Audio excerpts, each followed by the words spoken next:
KTM is facing major challenges. Wait, shut your mouth. Today, we have decided to transfer KTM to a so-called legal restructuring proceedings with self-administration. Shut your mouth. We have chosen this path in order to remain capable of acting. Wait, shut your mouth. Shut your mouth. And to lead KTM back on track. Shut for 1 second. I've always believed throughout my 30 years KTM career in the future of the brand. What did You're you just just coming say? off stupid. This Motorcycle talk, we roll and we chat.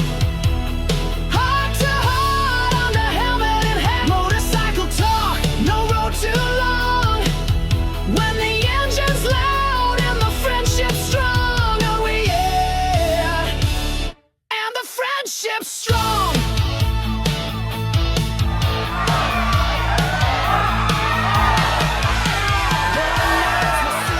Thank you. Yes, hi, and welcome to another episode of Motorcycle Talk. I'm your host, Jeff Barry. On today's show, we have a special guest, CPUspeed, road racer and racing coach, retired now and rides primarily on the street. It's great to have you, CPUspeed. You can call me Scott. Very good, Scott, and thanks for that snarky intro. Should we add video editor to your list of accomplishments? I try, but it's pretty cringy. Oh, I doubt that.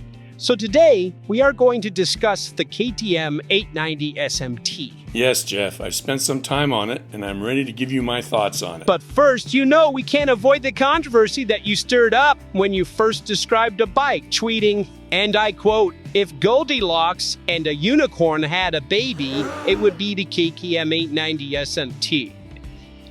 Look, I was excited to finally get the bike. I had no idea people were going to be offended by what I said. Goldilocks and a unicorn, really? Well, the tweet has been removed and apologies have been made, correct? Yes, I'm very sorry if I offended anyone.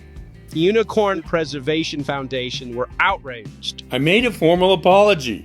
And the Bedtime Story Association came after you, furious that you would even suggest Goldilocks engaging Yes, in... I apologize to the BSA as well. But that's not all, is it? I'm afraid not. You then posted some strange image trying to ease the tension and mitigate the situation. Let's tell the viewers at home. What's going on here, Scott? Well, Jeff, see, Goldilocks is feeding the unicorn the porridge that's just right. Look, if we ever get to the bike, I promise you it will make sense. And a businessman on the floor? That's the KTM CEO that screwed up the company. Okay, yes, so Goldilocks and the unicorn are not having sex, but then you have a grizzly bear mounting the KTM CEO? Are they going to make a bike nap too? No. That one didn't work out so well. The bear is supposed to be scaring him. Do you have that one where he is pissing his pants? Yes, we do. Okay, that is a little better. But do you think we should perhaps stay away from ChatGPT from now on? Sure. Now let's delve into how you arrived at this. Goldilocks and a unicorn. Please explain. Happy to, Jeff. My first thought out of the gate was the KTM SMT was a unicorn bike because it was so unique. And I assumed that they would stop production after a few years like the first one. It represents what KTM is all about. No other company could come up with a bike like this. It's the greatest bike that nobody will buy. And Goldilocks? Goldilocks refers to the size of the bike. It's their mid-size bike, the 890. The 690 Supermoto is too small. The Super Duke 1390 is too powerful. And the 890 SMT is just right, slotted in between them. Good. So Scott, mixed metaphors aside, are you happy with the SMT? Yes, and I have more. I haven't decided which one I like better. More? It's the Supermoto for senior citizens, or it's the Supermoto for fat people. Do you consider yourself fat? Well, I'm not thin. 220 pounds, 6'4". I don't fit on a lot of bikes. That's why I got so excited over the SMT. I really wanted a Supermoto bike, but I have just gotten too big for them. And the Super Duke is nice and all, but some of these bikes are getting too powerful for their own good. I want to ride a tiger, not wrestle it. For me, when shopping for a bike, you have to focus on what you're going to use it for. I like hill climbs. That's what I did as a kid, and I'm returning to it. Pikes Peak kind of stuff. The 890 SMT is perfect for it. Supermoto for fat people. Exactly. With that subframe and suspension strengthened for two-up riding and touring, it is made to handle the weight. And it has a 17-inch front tire. Yes, Jeff. The bike is based on the 890 Adventure. It doesn't have a 21-inch front tire, but it has the lower fuel tanks, which help lower the center of gravity. And the WP suspension is fantastic. And I know I will receive a lot of grief, but I think it's just as good as Olin's. It's one of the high points of this bike that really sets it apart. Good suspension. Wow, impressive. Let's review the specs of the bike for the viewers at home. Engine output is 105 horsepower, 74 pounds-feet of torque, and it weighs only 428 pounds dry. Complete electronics package, ride modes, lean-sensitive ABS, a Bosch 6-axis IMU, fully adjustable WP Apex suspension, 17-inch light alloy wheels, fork protectors, double fenders, 5-inch TFT, great ergonomics, low fuel tanks, quick shifter, cruise control, tubular steel frame with beefed up subframe, and a steering damper. Yeah, it's like if Goldilocks and a... Very funny. With all this praise, there must be something you dislike about it. There's no such thing as a perfect bike. First, be warned about the KTM demo mode. All the electronic stuff you have to pay to remain enabled on the bike at the first service. That's a controversy in of itself, I believe. Right. And I'm not going to get into all that, but for me, it costs $700.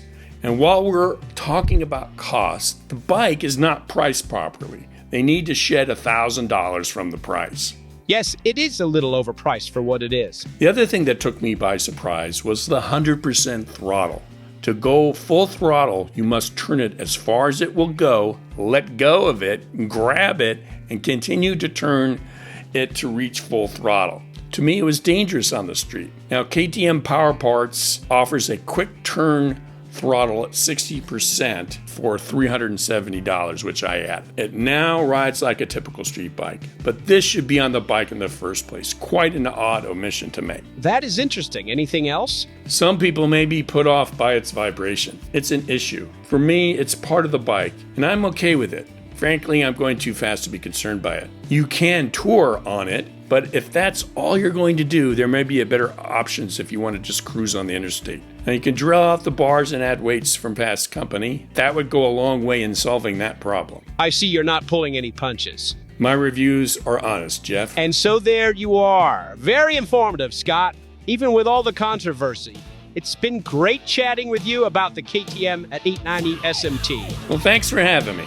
And that wraps up this episode of Motorcycle Talk. Join us next week when we'll be speaking with Stephen Pierre, the former CEO of KTM. Wait, what? Hey, I have a few questions for him. Thanks, everyone. Good night. Riding down the highway, chrome's gonna shine. Talking about life, one gear at a time. Friends, fast wheels, and stories of spark. Kick it into high gear, light up the dark. Motorcycle talk, we roll and we chat. Heart to heart, under helmet and hat. Motorcycle talk, no road too long. When the engine's loud and the friendship's strong, oh yeah, and the friendship's strong.